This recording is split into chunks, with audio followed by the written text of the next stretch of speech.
You're listening to Trend Radio, where we talk about what's hot and what's not.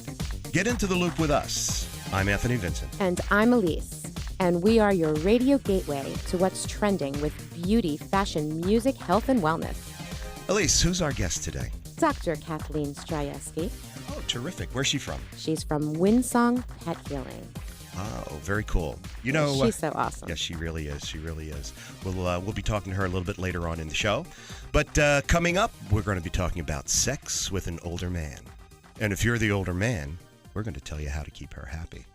Stay right there. Don't go away. We'll be right back after this. I'm Anthony Vincent of Anthony Vincent Salon. Time for another fun and fabulous beauty tip with our tip chick. And here she is. Got brows? Aching for an arch? Frame it, fill it, and flaunt it. Say hello to beautiful. Want your beauty question answered on the air? Email us now from anthonyvincentsalon.com. Remember, for the 150,000 hairs on your head, there's only one choice. Call us now at 609-448-2212. You'll be glad you did. Elise. Yes. Sex with an older man. Well, it's just not sex with an older man. It's also a relationship with an older man. The relationship first, the sex second or third. Well, I guess it depends on the relationship and the person. Well, I read an article about a 19-year-old girl living in Manhattan, and she's often mistaken to be 22, 28. You know, which is really 22, 28. Well, that's how you do it. between 22 and 28 years. And, you know, Chris Rock made jokes about if the girl looks 22, she's 15. That's funny. And if she looks 30, she's 50. I know someone who's like in her early 50s and she looks 70. And then I know someone who's in her late 40s and she looks in like, you know, she's like in her 30s. So it just depends on the person, I guess. Well, I guess the depending on the person will depend upon if you are going to be with a younger man, an older man, or somebody your own age. I guess. But this young girl, she said she's commonly courted by men, sometimes in their 40s, sometimes in their 50s. This girl in her 20s. This girl, her 19. she's 19. Okay. And she wants to be with older men. Well, she has like a little daddy complex, maybe. It might be. She says she likes the success and the experience that Well, you know, what's so strange about an attraction to a man with clout? I don't see any problem with that at all. But I'm sure you don't. I do not. And you know, I talk to guys, and I wonder if they have the confidence that it takes, or these girls give these older men the confidence that they would have a chance. Actually, the confidence comes from within. That's first of all. You can't get confidence from somebody else. However, I imagine that an older man with a young little pixie on his arm certainly feels fabulous. I don't know. People think she'd be his daughter, don't you think? Sometimes. I've seen that too. I see that a lot. Uh-huh. Yeah, I've seen that. Well, this particular younger girl, this younger lady, she is independent, mature beyond her years, and she thinks that she is just as successful as... At 19? At 19. Wow. That's what she says. Wow, she's got some serious confidence. That's good for her. Yeah, but I think older men can offer an access to a particular lifestyle for... Absolutely. And I think sometimes that some of these young girls, like I was talking about the daddy complex. Yes. You know, an older man has a certain dominance and a certain stature that, you know, some women find irresistible. And it's not uncommon for there to be a 10 to 20 year age difference either. Well, I believe that has something to do with maybe the guy being an alpha male. They're not always alpha males, but a lot of times they are. Yes, they are. A lot of times they are, and they're, like you said, the alpha male, and that brings out the submissiveness in these younger girls. Oh, absolutely, and they must be submissive because the alpha male, if we're talking about a pack of wolves or a pack of dogs, and I think that goes right along with a pack of men, it is up to the alpha male to to guide the younger girl, the submissives, to guide them, to make sure that they are safe and not going to hurt themselves, and they're going to make the right. They're going when to make does that the right shift occur? When does this occur? I'm talking about in the animal world. In the animal world, that alpha male, and I'm talking about the gorillas, the lions, the wolves, the dogs. They need to make the right decisions for their little pack. For their pack, absolutely. Okay. Well, I have to just tell you, when I was a young girl, I had this awesome, awesome male teacher. And I was fascinated with him. Fascinated. I must have been about 12. And I was just fascinated with this older man. And he was my teacher. So, I don't know. There's something to be said for that. And there was a song made about Hot for Teacher. Yeah. But I think that was, it was a little different. A high school girl hot for her sexy teacher. I don't think it was the 13-year-old being hot for her, 40-year-old teacher. I don't think that was the same thing. Or I don't even think he was 40. He was probably in his 20s. I don't know. I was in 7th grade. I loved my my student teacher. Oh, I'm sure. Yeah, we had guitar club. I joined guitar club just so that I could be around my my little teacher there. She was 22 at the time. Oh, okay. Well, that makes sense. Yeah, I could see that happening. Now, dating an older man, do you think that makes you passive? Well, I think that a young woman who wants to date an older man, I don't think that necessarily she has to be passive. I mean, it depends on the role playing. It depends on what's going through him and what's going through her. But I would say most time, from the research that I've done, it's usually a submissive, passive girl. And like you said, the alpha male man. Well, the older man does have a certain belief system. He is macho, machismo. He can make you feel very, very safe. And these lovely, lovely ladies, they want to feel safe. Absolutely. That is really our job. Every woman wants to feel safe. And an alpha male, older man, really gives off the deep, low frequency of a hard-earned experience. He has the personal authority to persuade you to slow down. Slow down. Simmer down, he says. Okay. Well, we'll be right back. We've got plenty more ahead. Don't touch that dial. You are listening to Anthony Vincent and Elise, Trend Radio. I'm Anthony Vincent of Anthony Vincent Salon. Time for another fun and fabulous beauty tip with our tip chick. And here she is. Got chemistry? Is your salon consistent, happy, edgy, magical, impeccable, satisfying, trendy? Are you ready for anything? Say hello to beautiful. Remember, for the 150,000 hairs on your head, there's only one choice. Call us now at 609-448-2212. You'll be glad you did. You're listening to Trend Radio, where we talk about what's hot and what's not. I'm Anthony Vincent. And I'm Elise. And this is very hot, what we're talking about, depending, of course, who you are.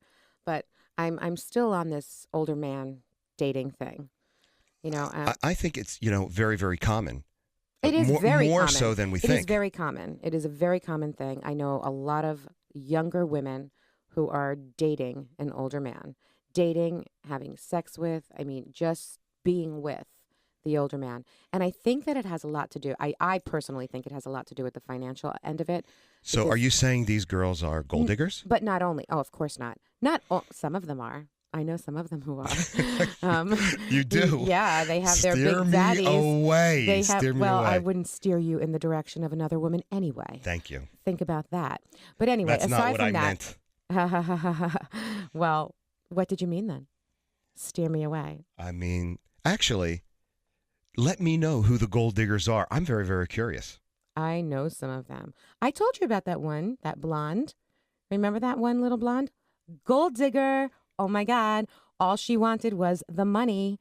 Amazing. Did not care anything about the man. Don't these mamalukes know when they're with a gold digger and they're only after their money or their vacation or what, or I'm paying sure the they rent? do. I'm sure they do. But think about it from their perspective. Think about they are in their almost 60s, balding a little bit, the little paunchy stomach, and look what they have on their arm. Look what people see. Their And look what daughter, that's what they see, their and daughter. Look what they're their taking into granddaughter. the bedroom. In their minds, they think it's a hot thing. Ugh. You know, is it dysfunctional or is it satisfying or is it sexy? What is that? I think it's comical. It depends. I mean, 60 and 20. Okay, 60, I'm not about that. 60 and 20 is a little comical. I personally agree with you.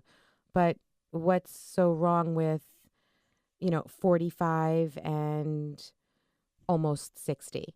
In that mind, that's not anything hellacious like 22 and 62. Like We almost have client. We have clients that that are in their 70s and 50s together and have an absolutely wonderful relationship. There's 20 years difference. I'm not That's mentioning true. any names, but clients that that you That's know well true. that And are regular I clients. know, it's a generational thing. So each generation has its own little area. So it starts, this older man thing starts with the first generation, the one generation, the 10 years. The 10 years. A Yeah, generation that's where is 10 basically- years. Yeah, because anything else really doesn't make it the older. I mean, all right, so you're a few years older, you're 3 years older, you're 6 years older. That's still within the same generation. It doesn't matter. That doesn't matter. It starts at the 10 years. That's what makes the older man, younger woman, little segment, if you will, little thing. But So I think with 10 years, that type of relationship can be very, very satisfying. sure it can be. Yeah. Because men mature so much more slowly Yes, we than do. women. Yes, we We do. know this. This started out when we were very young, and it continues throughout our lives. Now, guys and gals, do not be intimidated by a 10-year age gap or Even more. don't be intimidated by any age gap, because if there's a connection, there's a connection. And Yeah. that's the truth. Yeah, recent studies show that that because men and women mature at different levels, it's not uncommon that the man be older, the woman And- be younger, or and they have vice a versa. great and they have a great connection. They have an absolutely great connection. Absolutely great connection. But let's talk about sex. Sex is much different as you get older. I heard that. I don't know myself that, the older men may take a little longer to get aroused. I think I don't it know depends. anything about that. I don't- think know it nothing. depends on who they're with. I'm sure. And sometimes just even if they are having a little trouble, ladies, sometimes all it means is talk or play dirty. Well, I think having a 22-year-old girlfriend might help a older man's libido. No matter help any It man's also could libido. kill him. He could have a heart attack, Yes, which he I could. hope none of you do, but I'm just saying it's possible. Well, you remember in the last show, get rid of the middle. Oh, yeah. Yeah, if Yeah. Sexercise. it works every time. It sure does. But meeting your partner's needs always should be as That should always be number one. yes, absolutely. And besides, it is it's all in your head. Literally. The one on your shoulders. It's Uh-huh. between your ears. Not, Really? Yes, not That's between the head your- you're talking about? That's what you know what I'm talking about. You know what I'm talking about before I say it. That's great. That's just rich. So guys, you got a younger girlfriend and you're looking for a surefire way to improve your sex life? Because there are so many factors that affect your libido. In fact, there is no one right way to experience sex. But we're going to talk more about that when we come back. I'm Anthony Vincent of Anthony Vincent Salon. Time for another fun and fabulous beauty tip with our tip chick. And here she is. Got static? Does your hair fly away? Prioritize and winterize. Spritz your hairbrush, comb through, and now you're ionized. Say hello to beautiful. Remember, for the 150,000 hairs on your head, there's only one choice. Call us now at 609-448-2212. You'll be glad you did. We're back, and if you're joining us just now, we are Trend Radio, where we talk about what's hot and what's not. Get into the loop with us. I'm Anthony Vincent. And I'm Elise. And don't forget, we're your radio gateway to what's trending with beauty, fashion, music, health, and wellness. Elise, where did we leave off here? We were talking about sex. Oh, of course. How could I forget that? I don't know. I have no clue. But what are you going to talk about now? Are you still on sex? I was saying there is no right way to experience sex. The way you express your sexuality is shaped by your individuality. Whether you I think I said something like that before. Yeah, that is the truth. It is. Whether you're single or in a relationship, young or old. Both. Yeah. Hey, you never know. There are some people in both situations. You are a very bad girl to even bring that up on the air. None of our listeners Can do you that. Do you actually believe that he just said that I'm a bad girl? Really? Really? Well, good, bad, single, or in Drawn a relationship. that way, whatever. Old or young, think of your sexuality as a unique part of who you are. Who you are. Yes. Exactly. Take a more personal approach to sexual intimacy. Allow yourself the freedom to adapt your sex life according to your changing needs. And to your partner's needs. Absolutely. Always make sure you take care of your partner. Yes. No matter what age, 22, 42, 62, an active sex life will keep you young. If you're simply looking for ways to spice up your routine or boost your sexual energy, I've got a couple of simple ways to maximize. I'm so excited about hearing this. Are you really? I truly am. Well, let's hear this. Okay, I'm going to tell you, and I say this every week. Live healthfully. Eat a balanced diet, get plenty of rest, and exercise regularly. And drink water. Lots of water. I say that all the time. A healthy body leads to a healthy sex life. And a healthy mind. Yeah. In fact, regular exercise is probably one of the most important keys to a healthy sexual function. And to a healthy life. Yeah. People who exercise regularly have increased blood flow throughout their entire bodies, including the danger area. And that's very important because no flow, no go. Mm-hmm. And that could just be bad.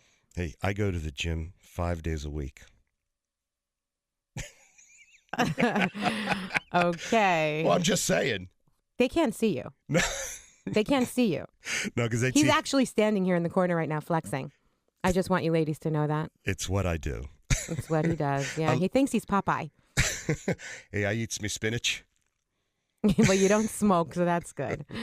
You don't smoke your little cigar, so you're in good shape there. I smoke, but only when I use cheap motor oil.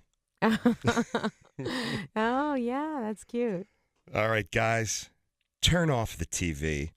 Turn on your partner. Take an active role in your evening entertainment by skipping a night of TV to make time for physical intimacy.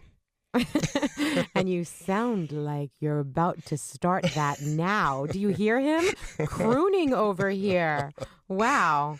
Well, men, you are going to love this idea.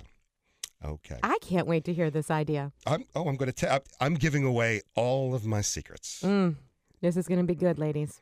I want you to skip the music and the candlelight. If it's romance you're after, try watching a heart-pumping action flick, a horror movie. Oh, because now that's romantic. No. Laugh your head off at a comedy club.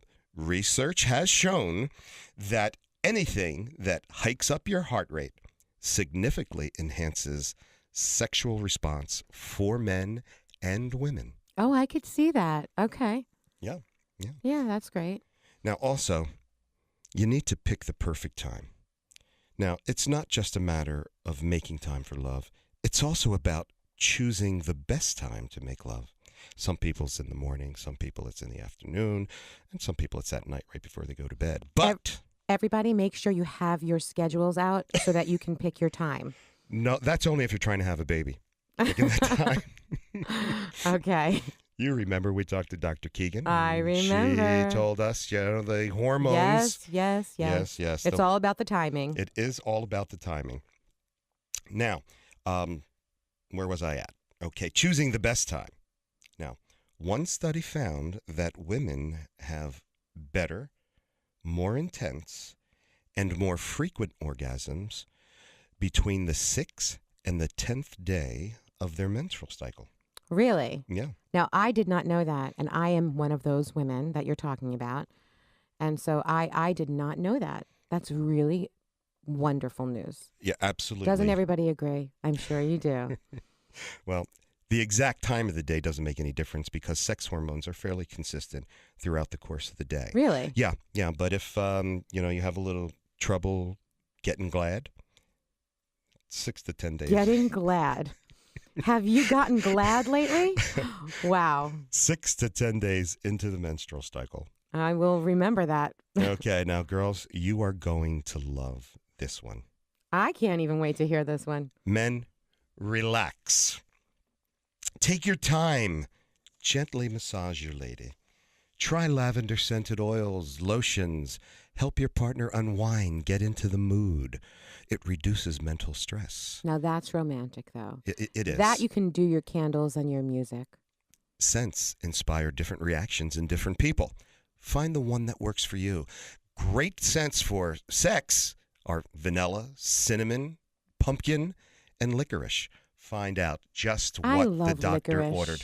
Does anybody have any licorice here right now? I love, especially black licorice. Guys, this is a tough one. It really is. Open up.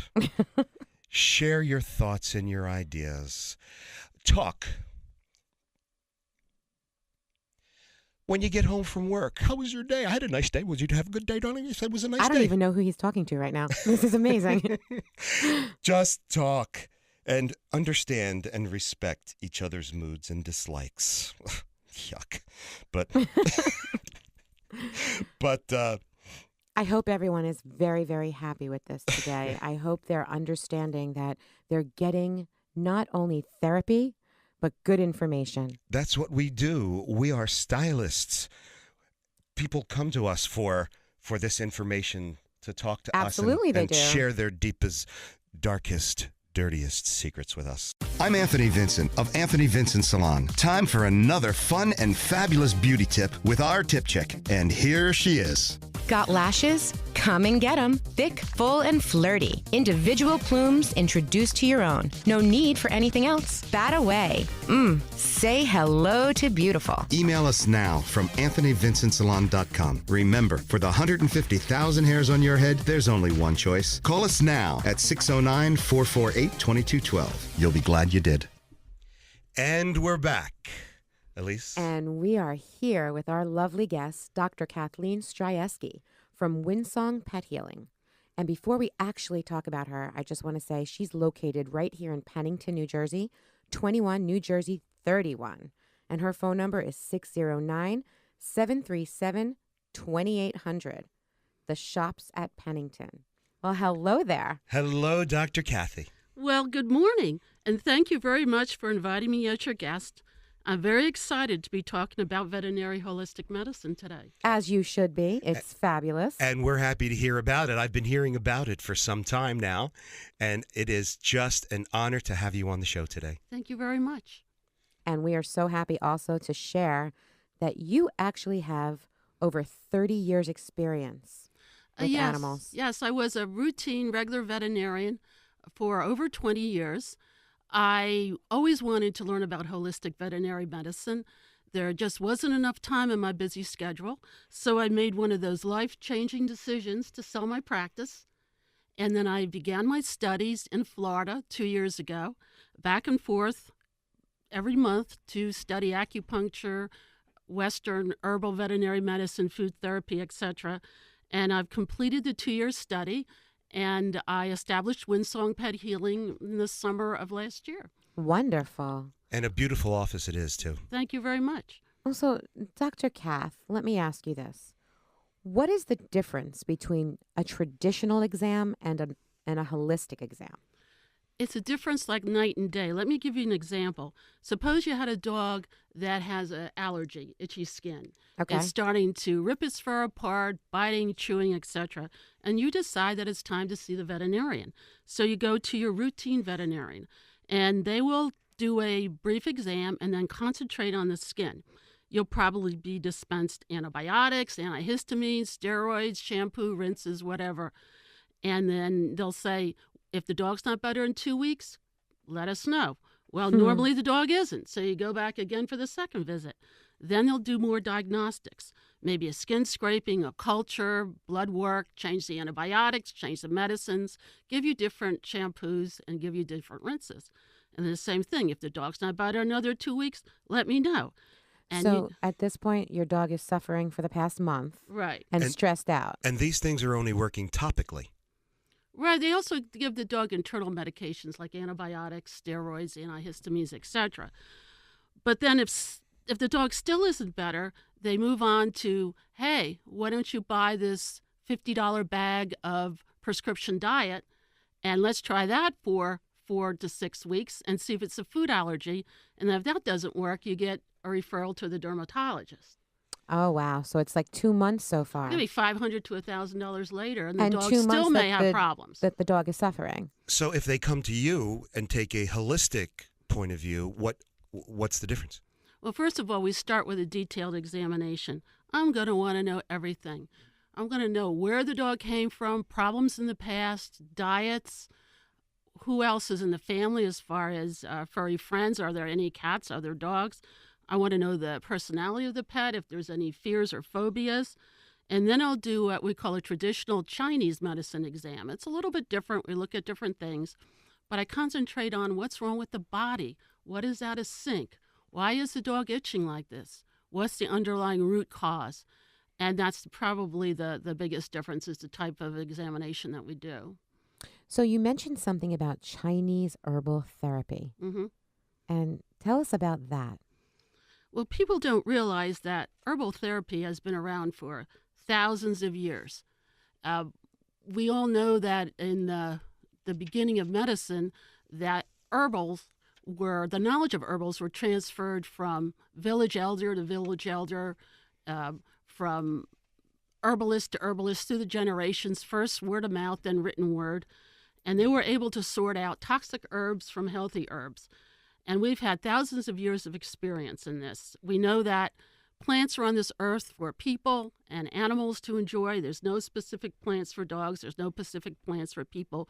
We enjoy them, and we use them both. And the dogs, as far as herbal medicine, there's 2 kinds. There's Western herbs and Eastern herbs. Now, Western herbs are just one herb. For example, aloe, slippery elm, echinacea, horsetail, milk thistle. Okay, so that's all the Western right. herb. Wow. Okay, this is good and And do knowledgeable. those herbs come from the U.S. or are they? Mostly. But then you got to talk about Eastern herbs. They're different. They're in formulas. They may be 2 to maybe 10 different herbs that work together in synergy to help the person or the pet. And these you cannot get over the counter. These have to be prescribed by a professional physician, acupuncturist, veterinarian, herbalist, etc. Okay, And they work very, very, very well. And those are your Eastern herbs. Right. Now, can you get those like in Chinatown, in New York or Philadelphia? Probably not. Not the veterinary, not the ones approved for veterinarian use. Okay. They are manufactured by themselves at a separate facility. If you've just joined us, we are Twend Radio, and we are talking to Dr. Kathleen Strajewski of Windsong Pet Healing, Pennington, New Jersey, 609-737-2800 at the Shops of Pennington.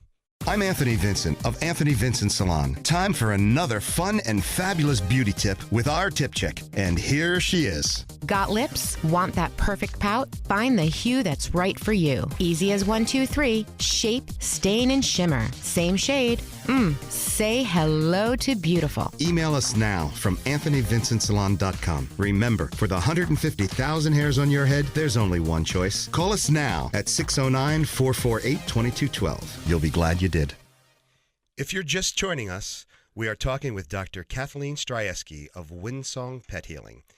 Kathy, you were talking about herbs. Yes, I want our listener to know that herbs have been used for thousands of years. And back in ancient China and Asia, they were used on horses, livestock, chickens, zoo animals, fish, etc. And people will say, what in the world? Why in the world would they give a horse a herbal? Well, if you go back in time, horses and livestock were very valuable to the Chinese. That's how they had their transportation. That's how they traveled. Their livestock fed the family. So if their livestock wasn't healthy, the family would suffer. And horses were considered probably more important than people. So it was to the best interest of the Chinese and the Asians to keep their livestock happy. So what they did is they took the herbs that they knew worked on people, and then they adjusted the formulas and they gave them to their animals. And they saw a great improvement. So it's been a history of a long science in veterinary medicine. And the herbalists were considered physicians. They didn't have doctors. So it's pretty neat. The herbalist or the physician was in charge of a village. And if the village members stayed healthy and there wasn't any disease and he was able to treat the village, then he got a high salary. If the village was unhealthy and sickness spread, then he didn't get paid. Wouldn't that be a wonderful idea for healthcare reform? That would be awesome. I think that love is this. the way to go. I'm loving this right now. So if your physician is your family doctor, doesn't keep your family healthy and can't diagnose your problem, you don't pay him. Wouldn't that be unbelievable? So it's a pretty interesting history on that. And a lot of the herbs were discovered by accident. Let's say they were keeping a herd of horses or traveling, and the horses didn't have a lot of energy, and they noticed them eating a patch of vegetation, and the next day the horses appeared better. Well, the Chinese are very observant. They said, whoa, what is this horse eating? And that's how a lot of the herbs were discovered. Wow. You know, it's really interesting. I don't want to take up your time, but I have a quick story about when I had kidney stones. I had kidney stones. They're the most painful thing I've ever experienced in my life. Went to the emergency room, and all they did was give me painkillers, let me sit there, and say it will pass, and charge me $2,000 to have this treatment. So it is. So I was really, really annoyed, and I called my my aunt who lives in Puerto Rico, and told her about my kidney stones. She said, "You need Pataki." I said, "What the heck is Pataki?" She says, "It's a cornflower. Go around looking. It looks like a tiny little daisy. Snip off the stem, get a bunch of them, boil it in water, and drink it." So I did. Within 24 hours, kerplop, kerplop, kerplop. Those kidney stones, I passed right through, and it worked. And it didn't cost me anything but going around in the woods looking for some Pataki. See, Kathleen, now we know that Anthony can come and see you for all of his doctor needs. Absolutely. That formula that is called crystal stone formula that we use in animals. Wow. Wow. And this works out perfectly. Well, see, I was correct. Yes, you're always correct, How Elise. nice is How do you like that? that? A feather That in your was cap. Awesome. Well, it's- I'm just going to pat myself on the back here. Don't break your arm. It's a great formula for the dogs that have chronic urinary stones and urinary crystals. We That's put them on the awesome. formula, and it does a great job at clearing them up, and they don't have to spend all this money on expensive prescription I diets. love that. I love that. Herbs can also be used for things like arthritis, hip dysplasia, anemia, kidney and liver disease. Great for behavioral issues. You want to calm the mind, which is called a Shen. Urinary incontinence. There's good herbals to support the body in dogs and cats that have cancer. One called body sore and the other called hindquarter weakness. I have had a older 15-year-old Siberian Husky. I, of course, went to the referral center and got all the routine veterinary work done. There was nothing they could do. It was a problem with his spine. He couldn't get up when he walked. He walked like a drunken sailor. He had a little bit of incontinence problems. I used hindquarter weakness. There was definitely an improvement. He was able to have another 6 months worth of life. I did that with acupuncture. So we love that. And I love story. that. I love that. What exactly is acupuncture? Well, acupuncture is the placement of needles in specific channels of the body. There are 12 major channels. And, the ancient Chinese believed that qi is the spirit of the body. It's the same as the flow of energy. And that if qi is blocked in these channels, then you experience pain and you experience disease. Well, that's with people and animals. That's Right. with any living thing. Right. Acupuncture Yeah. is 8,000 years old. They have uncovered remains of sharp stones that they used for acupuncture needles before metal was used. And then when metal was used, they went to using metal needles.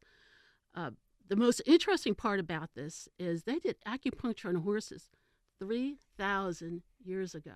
That's how Wow. old this science That is Wow. amazing. They took the points that they knew in people and they changed them a little bit and they used them in horses.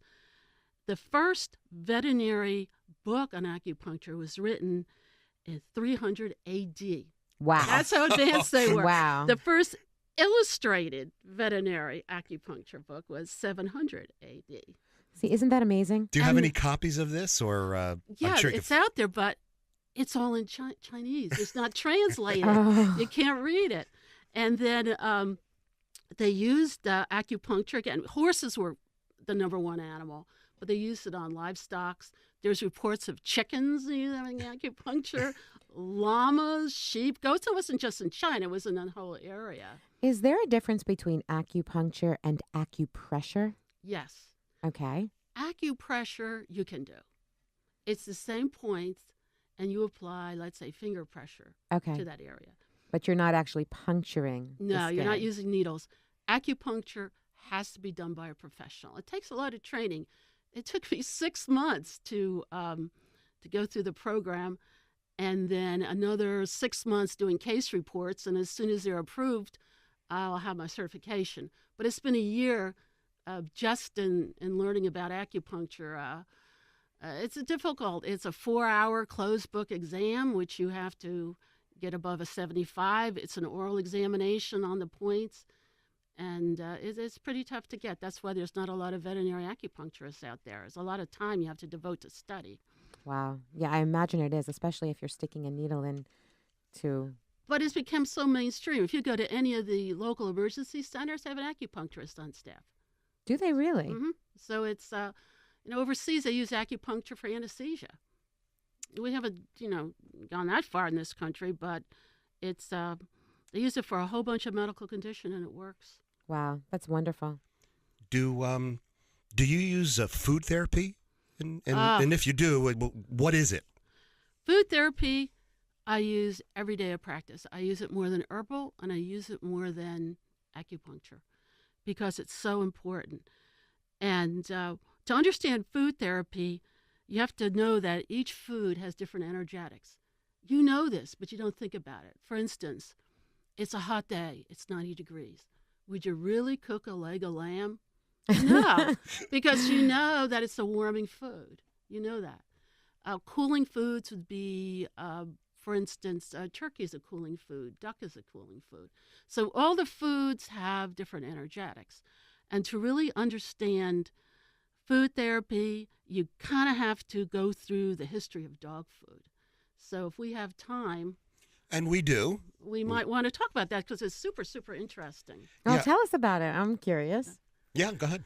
Oh, I'd like to know about this. I have a dog, so that'd be awesome. Yeah, and many of our clients that we talk to are very, very concerned about the dog food today because many of the ingredients are shipped in from other countries and not necessarily healthy and may contain toxins Mhm. and poisons in them. absolutely. And a lot of fat. Yes, well, the first actual dog food was made in 1860 in England. They made a dog biscuit, and this biscuit was made out of flour, water, and salt. Wow. That's all okay. it was. Flour, And water, then and a businessman from the United States traveled overseas, and I guess he purchased the formula, or he copied the formula. He brought it back to the United States, and his name was Mr. Spratt, and began to make these biscuits. Mr. Spratt? I believe it's Spratt.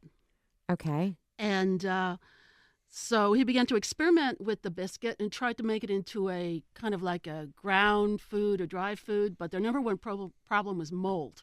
They didn't have the technology to prevent mold. And you'll never believe what that original biscuit is now called. What is that biscuit Milk called? Bones. Milk-Bone, I know Oh, it. my God. I Milk-Bones, absolutely, right. I knew it was Milk-Bone. That's the first Wow. company. If you're just joining us, we are Trend Radio, and we're talking with Dr. Kathleen Stryeski of Windsong Pet Healing in Pennington, New Jersey. Give her a call, 609-737-2800. You'll be glad you did. Kath, you were saying? We were talking about milk bones. Yes. Yes, well, the first company to produce a biscuit was Milk-Bone. And that was, they probably redid the formula. It wasn't the original formula of flour, salt, and water. Is there any milk in it? I'm not sure. Maybe back then Maybe there was. powdered, yeah. And then, what did they feed dogs back in the 1910 and 1920? Well, what Grandma fed. Carcasses, raw meat, leftovers from the table scraps, etc. Well, then in the 1920s and the 1930s, the development of canned dog food came about. And Wow. guess what meat they used? What? Horse meat. And back then, it was acceptable to do this. It wasn't socially taboo like it My is stomach now. just turned a little. Right, it was horse meat. And they actually had breeding farms where they bred horses Oh my gosh. just to produce horse meat for dogs. I'll bet you anything, based on what you were saying before about the Chinese, how important the horses were to the villages. I can't imagine what they must have thought about this practice. Oh, absolutely. And Oh, it gets my. better. In 1930, there was a radio show called The Adventures of Rin Tin Tin. Right? And guess what food they advertised? Oh my gosh. The canned The horse meat. Right. Oh my gosh. This is in the 30s. And then they started to use other, kind of flavors in the canned food. Wow. And the business boomed. The problem was people didn't have a lot of excess dollars back then to spend on their dog. So it wasn't widely acceptable. I believe it was only 9% of the market back then. But it became more popular. Then we came into the World Wars. World War II, metal became scarce. There went the canned dog food I was going to say they business. can't do cans. No more canned dog food. The problem they had was they didn't know how to feed the military dogs overseas. So they started experimenting with dry food. And again, they had the same problem, how to keep it. It tasted horrible for the dogs, how to make it palatable, how to keep it mold-free. And then in the 1950s, guess what company emerged as producing dog food? Tell us. Purina. Oh, Okay. Purina in the Purina. 50s. And then it was after the war. People had more money. They were willing to spend more money on their pets. But they still didn't understand how to manufacture it. And that technology didn't come into probably the late 1950s. And then in the 1960s, it blossomed. And there was a big radio campaign and TV campaign by the big pet food manufacturers. And it said, it's bad to feed your dog dry food. You should not feed table scraps or canned. And you should only feed one brand. That was a big commercial. It wasn't true. But they wanted you to make sure it was true so you could buy their dog food. And that's All how I about was raised. marketing. Only dry food. You never have to switch. And it was on marketing. And, and then the dog food market in the 70s, unbelievable. All these dry foods came out that we have today. And it's changed throughout the years. It's become more holistic. But we know that's not right. We know that if you feed a cat totally dry food, it dehydrates the cat and they get more urinary stones and crystals. We know that you feed a dog the same food over and over again, a dry food, it dehydrates the dog. And, we see the emergence of all these new medical problems, that inflammatory bowel disease, allergies, cancers. There are just so many choices, though. There's dry food, there's wet food, there's moist food. You know, Right. there's so many different choices for everybody. So, And- what is the best choice that you should make for your dog or your cat? It depends on the animal's constitution. And And that that's is where why they come and see you. Right, food therapy. I tell clients, I don't sell commercial dog food. You're not going to see any prescription science diet in my clinic. I just don't sell it. I'd rather work with them, pick a brand, a good brand that they can find in a pet food store, and add home cooking. You know, it's the energetics of the dog. If the dog has bad skin and he's running hot, then you want to feed him a cooling kind of food, a cooling protein. If he's a geriatric dog and he loves to lie by the fireplace or the heating vent, you're going to want to feed him meats that are warming. For example, the most warming foods on the planet is lamb and venison. The most cooling foods, turkey and duck. Why in the world would you feed a dog that's hot? What do you mean by hot? Warm skin, itchy, red lesions. You feel the dog, he's burning up, he's hot. Why in the world would you want to feed this dog lamb and make him hotter? Well, here's why some people may, because they just don't have the knowledge. Well, that's correct. And that's where you would come in. You have the knowledge, and knowledge is power. And there you go. I think people think that the lamb and the rice. If if the dog has a skin problem, you give them the lamb and you give them the rice, and that's all they know. Energetically, the wrong food. Mm-hmm. Energetically, the dog's going to get hotter and warmer. We're all learning that now. Dogs with bad ear infections, you certainly don't want them on lamb or venison. And what I'll do is I'll say, hey, if you don't want, and I don't say you have to home cook for the entire meal. I do recommend adding some dry food, or some people use canned and some people use the frozen raw, but you have to cook it. Use that for the basic mineral, vitamins, and supplements. Then add your home cooking to it.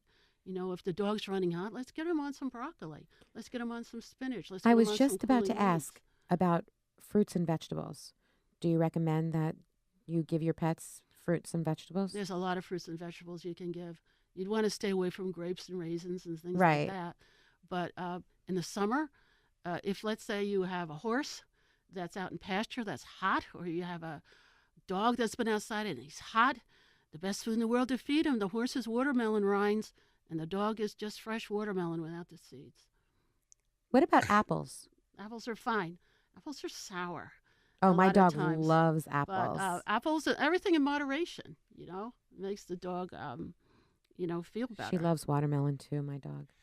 What if you have a pet with high anxiety? Okay. Well, you can try the over-the-counter Thundershirt. It kind of swathes them and makes them feel like a person is hugging them. Veterinarians usually will put the dog on Prozac, some of the amitriptyline, different kinds of human antidepressants. I don't use any of those. Yeah, they kind of make the dog a little drowsy and kind of dopey. With unpredictable side effects. Yeah. In traditional Chinese medicine, again, we want to look at the constitution of the dog. Why is this happening? Normally, I can go back in the history and find a stressor. Something happened in the life of that dog that became fearful. Maybe a loss of a housemate. Maybe a human moved out. Maybe it was a disease. And we work to find out what the root problem is and try to correct it. Acupuncture works well. There's multiple calming points that we can use. We have great herbal called Shen Calmer. Shen is the mind. It calms the mind. No side effects, no blood work, nothing you have to worry about. Great for thunderstorm phobia, people scared of, or the dog's scared of people and just scared of loud noises. So we do have excellent herbal remedies for that. In fact, I wanted to give our listeners a couple of my favorite herbal recipes. Oh, I would like to have them too. Now, your recipes, if we cook them up, are they good for human consumption? Yes. And we'll do the same things? Well, these are for both, really. Oh. And they're just simple little things. The first thing, if you have a dog, you know what a hot spot is. All of a sudden, he's normal. The next minute, he's biting and chewing in an area. It's red and it's flamed, and he just I know can't some people stop. like that. Yeah. I guess in people, it could be a skin lesion, let's say, an Yeah. open sore. So what you want to do is you want to get some black tea. Now, Earl Grey is a black tea, and you may not have black tea in the house. And if you don't, you could use a Lipton tea bag, but it's not preferred. You want to go ahead and make yourself a nice cup of black tea. Then take that tea bag, wring it out a little bit, let it cool, and apply that tea bag to that hot spot. What people don't know is black tea is antibacterial and antifungal. Very nice. So that's one simple, that's what Grandma would do. But you know what? We've lost this knowledge. The pharmaceutical company has boo-hooed all the ancient... Everybody would run out and Right. grab some cortisone cream. Right. Or Yeah. I remember Grandma and Grandpa always eating sardines. Oh, yeah, sardines I are said, great what for the you. heck is this? Well, they didn't have the health food store down the corner that they could run to. And what we know now that sardines, besides being great in omegas, also is a blood tonic. So people used them for anemia and if they were tired. Oh, and yeah, we they're did the same very thing high for in dogs. iron. It's a great blood tonic. And cats. So that's why my other recipe was, we're into cold and flu season. And you know when you're going to get sick. You just know it. Your nose starts to run, your throat could be a little sore, your little congestion. You know something's bad is coming down the pike. So what I want you to do is make yourself some ginger tea. Now, we don't mean the cheap tea bags that you buy at the store. You go out, you get some ginger. Now, I always love the way ginger looks. It kind of looks like little antlers. Yes, it's like a knob Yeah, of it's ginger. very woody plant. We actually had a whole show on ginger. Well, this is how we use it. We would take, you want to use, I take a knife and take away the woody coating. Right. Then I use a grater, but you can also use a sharp knife and cut it up. You're only going to need like a teaspoon or two of the fresh ginger. You put it in the tea baller. And then you add about a tablespoon of brown sugar. Oh, that And then actually you sounds make yummy. your tea. Now, believe me, you don't want it to steep more than a few minutes.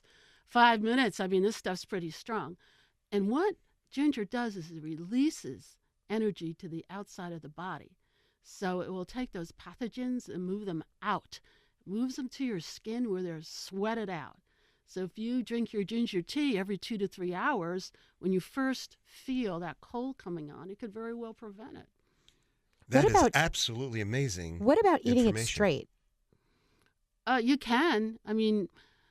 All these products you do want to... Will it do the same thing if you just eat it straight? I think the tea would be more beneficial. Okay. Ginger is pretty strong herb.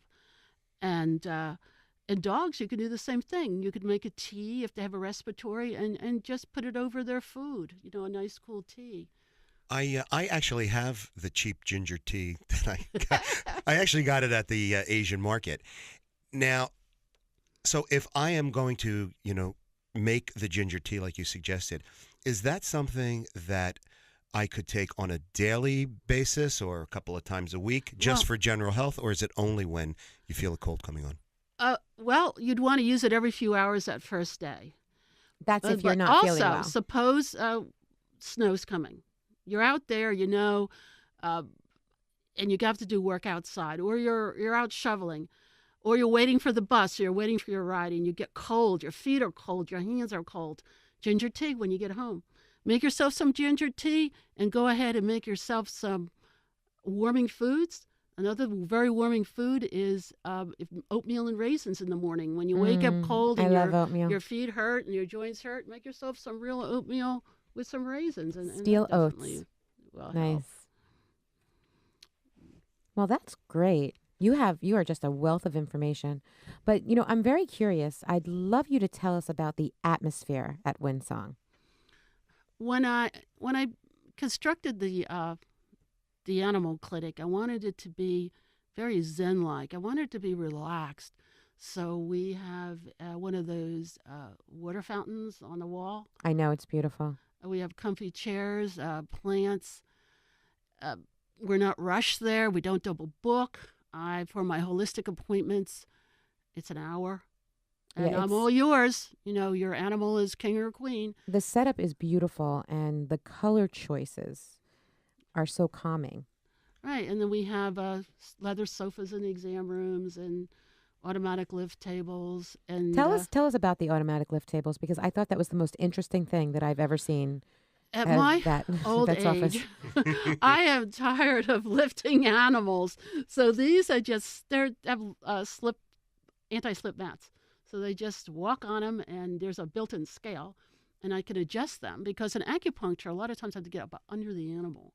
I have to go inside the inner legs, and it's really hard to do that on the floor. In fact, it's just about impossible. And it allows the animals to go up, and I can do my acupuncture. Also, I do blood work. I'm a regular veterinarian as well. So Correct. I see regular appointments, and, we do blood work. Animals are up, and it's easier to get blood from. But I had a feng shui specialist come in, and she came in and she neutralized all the bad energy. She just kept on saying, there's this bad energy coming through this place. Where is this young energy coming from? And I'm looking at her. Are you crazy? She goes, I tell you, there's this strong energy. And I look out, and there's a cell tower behind the fire station. I'll be darned. She felt it? She felt it. Wow. I could have fell over, and she neutralized it. How did she neutralize the cell tower? She just did her thing.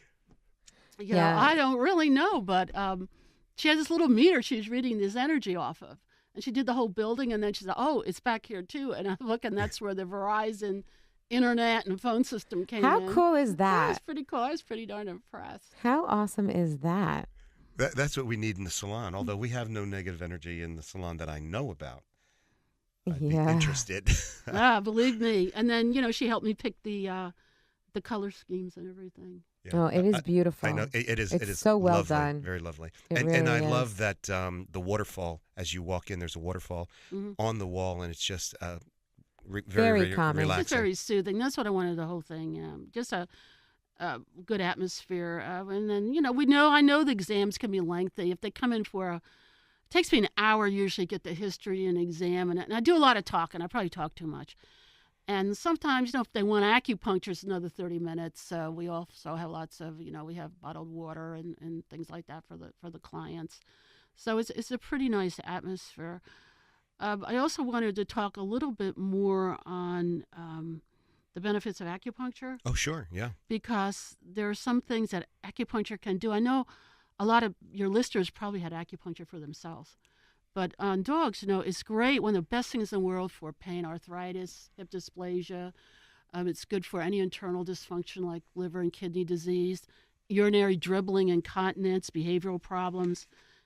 Great in tonifying the body if they have cancer. And that's we could spend another hour on that. But it's a great modality. It's not super expensive, and you don't have to spend thousands of dollars on vet care. And to come to your office and to have you treat or examine your a pet, it's not expensive at all. A regular holistic exam, would be definitely under $100 for a complete hour exam.